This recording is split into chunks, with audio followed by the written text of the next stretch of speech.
ذوالقرنین نے پھر حضرت دانیال علیہ السلام کو دیں کہ جنہوں نے پھر ان تصویروں کی ایگزیکٹ کاپیز ریشم کی ٹیپسٹریز میں بنا کر اپنے پاس محفوظ کر لیں، اور یوں دانیال علیہ السلام سے یہ تصاویر ہم تک پہنچی ہیں، اور میں تمہیں یقین دلاتا ہوں کہ تم ان تصویروں کی سچائی پر اعتبار کر سکتے ہو۔ خدا کی قسم، اگر مجھے اپنے ملک اور اپنی بادشاہت کے بھاگ جانے کا خوف نہ ہوتا تو میں خود کو ایک غلام بنا کر تمہارے ہاتھوں اپنے آپ کو فروخت کر دیتا۔ اور پھر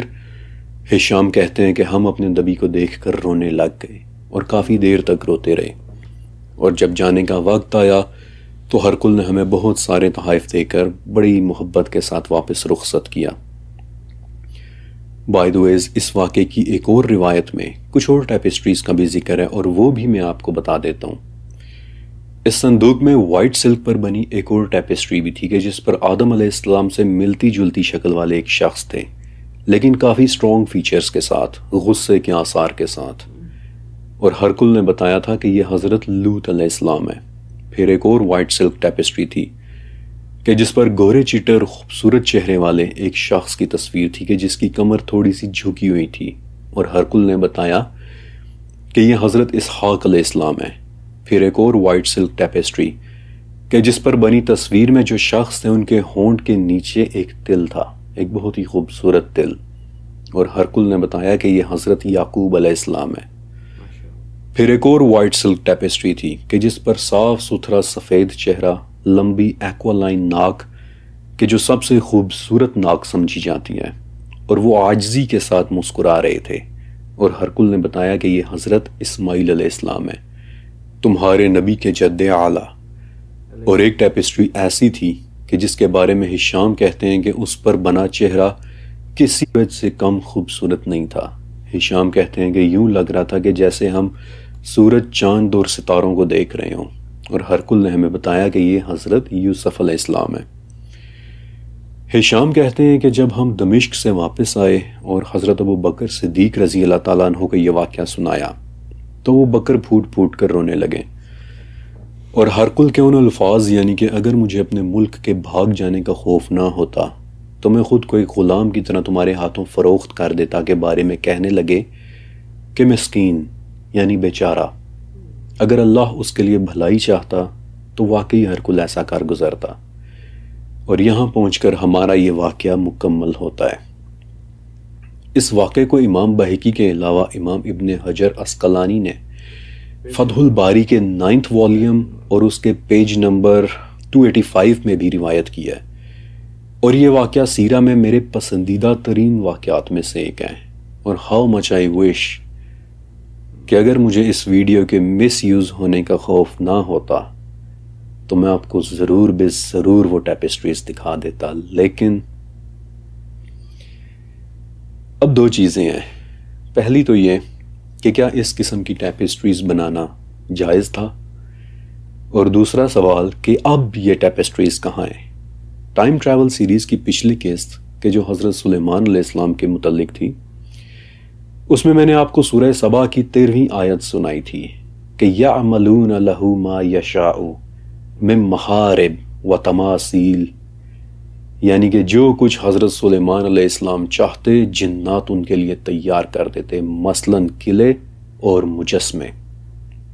اور میں نے تب بھی آپ کو کہا تھا کہ یہ مجسمے والی بات بہت بہت امپورٹنٹ ہے، ایک بار پھر میں اس پر واپس آؤں گا، اور دی ٹائم ٹریول سیریز کی اگلی یا پھر شاید اس سے اگلی قسط میں یہ مجسمے ایک بار پھر سے ڈسکس ہوں گے۔ لیکن فی الوقت دا پوائنٹ از کہ پچھلی شریعتوں میں مجسموں اور تصویروں اور ٹیپسٹریز کے متعلق وہ احکامات نہیں تھے کہ جو ہماری شریعت میں ہیں۔ ایون کہ ہماری شریعت میں بھی ٹیپسٹریز اور تصاویر کے احکامات نسبتاً نرم ہیں، اور کبھی آپ اپنے طور پر بھی ریسرچ کر کے دیکھیے گا تو آپ دیکھیں گے کہ چیزیں اتنی سخت ہیں نہیں کہ جتنی ہم بچپن سے سنتے چلے آئے ہیں۔ بہرحال ان اینی کیس انبیاء کی ٹیپسٹریز والا یہ واقعہ جتنا خوبصورت ہے اتنا ہی سچ ہے۔ which brings us to our second question کہ پھر اب یہ ٹیپسٹریز کہاں ہیں؟ آج سے کوئی 270 سال پہلے کی بات ہے کہ ایک جرمن مسافر سائمن فون گیلڈن جرمنی سے گھومنے پھرنے کے لیے ایجپٹ گیا، اور ایجپٹ گھومتے پھرتے وہ قاہرہ میں بنے ایک سینیگاگ میں بھی گیا، سینیگاگ یعنی کہ جہاں یہودی اپنی عبادات کرتے ہیں، اور اس سینیگاگ کا نام تھا بن عزرا سینیگاگ، اور اسے فرانس کے ایک بادشاہ نے کروسیڈز یعنی کہ صلیبی جنگوں کے دوران بنوایا تھا۔ سائمن نے وہاں کافی دن گزارے، لیکن ایک دن یوں ہی گھومتے پھرتے سینیگاگ کو ایکسپلور کرتے وہ اس کے تہہ خانے میں چلا گیا کہ جہاں اس نے کچھ بہت قدیم دستاویزات یا پھر اینشنٹ ڈاکیومنٹس پڑے دیکھے۔ کچھ ڈاکیومنٹس یہودیوں کی تاریخ کے متعلق تھے،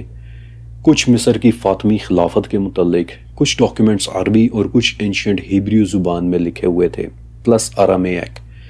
یعنی کہ وہ زبان کہ جو حضرت عیسیٰ علیہ السلام اور ان کے حواری بولا کرتے تھے۔ سائمن نے ان ڈاکیومنٹس کو بس ایک سرسری سی نظر سے دیکھا اور اسے لگا کہ یہاں میرے کام کا کچھ بھی نہیں ہے، اور کچھ دنوں بعد وہ جرمنی واپس چلا گیا۔ لیکن سائمن کے ساتھ ساتھ ان دستاویزات کی خبریں بھی جرمنی پہنچ گئیں کہ بن عزرا سینیگاگ کے تہہ خانے میں کچھ انتہائی قدیم ڈاکیومنٹس موجود ہیں وغیرہ وغیرہ،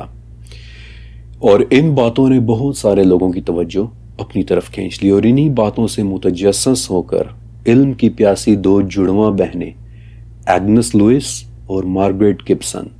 وہ دونوں بھی مصر یعنی کہ ایجپٹ پہنچ گئیں، اور سائمن کی طرح انہوں نے بھی بن عزرا سینیگاگ وزٹ کیا۔ اس کے تہہ خانے میں جا کر وہ ڈاکیومنٹس دیکھے، لیکن جاتے جاتے کچھ ڈاکیومنٹس چرا کر وہ اپنے ساتھ جرمنی لے گئیں، اور وہاں پہنچ کر انہوں نے وہ ڈاکیومنٹس اپنے ایک یہودی ربائی دوست شولمن شیخر کو دکھائے، اور شولمن ان ڈاکیومنٹس کو دیکھتے ہی سمجھ گیا کہ they have hit a mother lode، انہیں ایک خزانہ مل گیا ہے، اور شولمن نے دونوں بہنوں کی اس دریافت کو ایک نام دیا، سمپلی انکریڈیبل۔ اس کے بعد دونوں جڑواں بہنیں ایک بار پھر سے مصر پہنچ گئیں، اور اس مرتبہ ان کے ساتھ شولمن شیخر بساتے خود موجود تھا، اور ان لوگوں نے کاغذوں، لکڑی کی چھالوں، کپڑوں اور قدیم ٹیپسٹریز سمیت ایک بہت بڑا خزانہ ڈھونڈا کہ جسے اگلے 5 سال تک وہ لوگ تھوڑا تھوڑا کر کے مصر سے یورپ سمگل کرتے رہے، اور آج ان کے دریافت کیے اس خزانے کو ہم کائرو جنیزہ کے نام سے جانتے ہیں۔ 2000 سال پہلے سے لے کر 13ویں صدی کے طویل عرصے پر لکھے گئے 4 لاکھ سے زیادہ ڈاکیومنٹس کے جو مختلف ٹاپکس کے اوپر تھے، مثلاً یہودیوں اور عربوں کے آپس میں تعلقات، حضرت عیسیٰ علیہ السلام کے زمانے کے 200 نامور اور طاقتور ترین خاندانوں کے متعلق معلومات، تجارتی ڈاکیومنٹس کے کیسے دمشق، Italy, India, Samarkand, Seoul, Morocco, Aden, Venice اور کیف جیسے دنیا کے بڑے بڑے شہر آپس میں ٹریڈنگ کیا کرتے تھے۔ اور اب میرا آپ سے ایک سوال ہے کہ اگر یہ 4 لاکھ دستاویزات کئی صدیوں تک مصر کے ایک چھوٹے سے عام سے سینیگاگ کے نیچے دفن پڑے رہے، تو کیا یہ ناممکن ہے کہ آج بھی کسی نامعلوم اور چھوٹے سے سینیگاگ یا گرجا کے کسی تہہ خانے میں تمام انبیاء کی ٹیپسٹریز والا وہ تابوت آج بھی خاموشی سے پڑا ہوا ہو؟ اور یہ میری پرسنل لیکن ایک ایجوکیٹڈ اوپینین ہے کہ وہ تابوت اس وقت فرانس کے ایک گرجا گھر بیسیلکا آف سینٹ پیئر کے نیچے موجود ہے۔ اور میں ایسا کیوں کہہ رہا ہوں؟ کیونکہ بیسیلکا آف سینٹ پیئر فرانس کا قدیم ترین کیتھیڈرل ہے، اور کروسیڈز کے دوران جب نائٹ ٹیمپلرز نے شام کی سرزمین سے قدیم آرٹیفیکٹس کو یورپ سمگل کرنا شروع کیا، تو اس وقت جو آرٹیفیکٹس VVIP نیچر کے تھے انہیں وہ لوگ بیسیلکا آف سینٹ پیئر میں سیف کر لیا کرتے تھے۔ آج اس کیتھیڈرل میں بظاہر کچھ بھی نہیں ہے،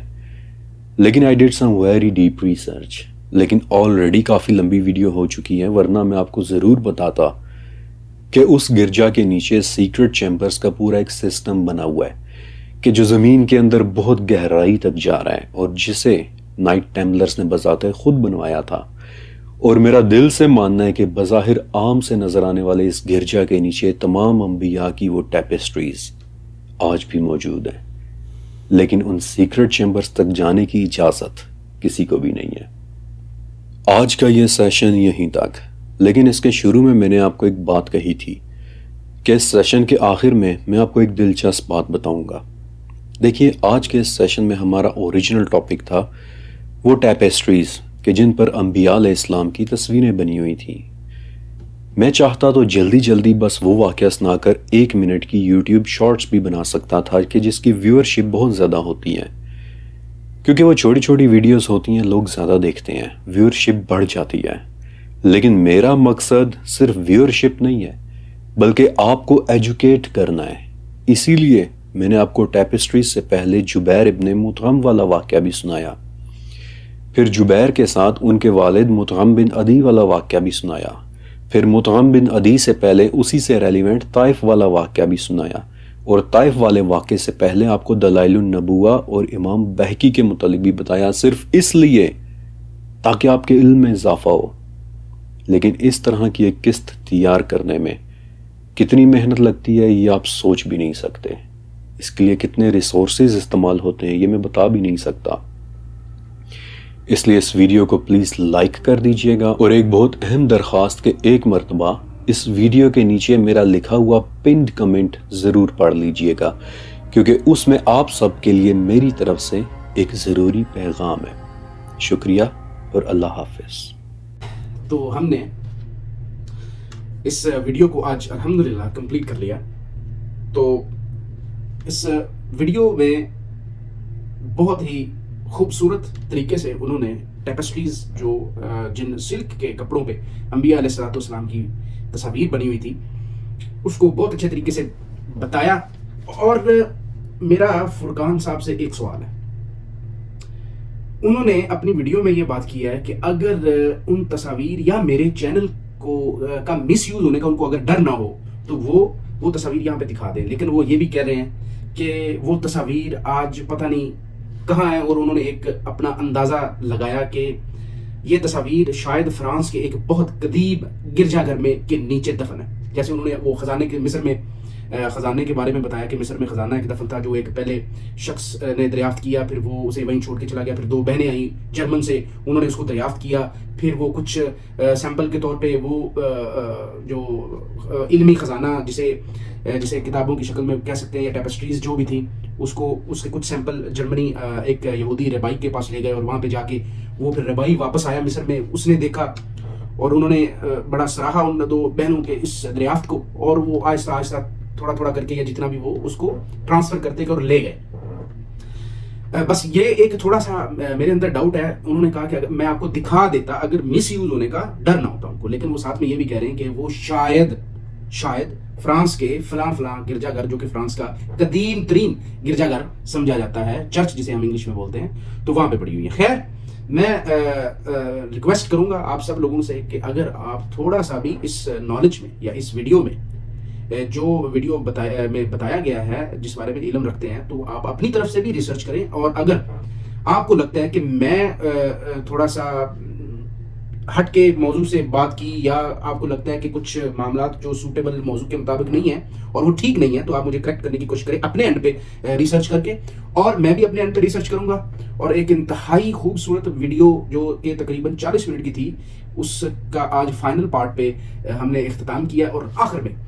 2 درخواستیں. سب سے پہلے کہ جن صاحب کی ویڈیو پہ ہم نے آج ریئیکٹ کیا ہے انہوں نے لاسٹ میں ایک پیغام دیا ہے کہ وہ بہت ہی زیادہ محنت کرتے ہیں اپنی اس علمی کاوش کو فلمانے میں اور ایک ویڈیو بنا کے یوٹیوب پہ لگانے میں. تو اس پہ واقعی بہت محنت ہوتی ہے، یہ کوئی عام کام نہیں ہے. اور ان کے چینل کو جا کے سبسکرائب بھی کریں، اور ان کا اس ویڈیو پہ جس ویڈیو پہ ہم نے ریئیکٹ کیا اس ویڈیو کا جو پہلا کمنٹ ہے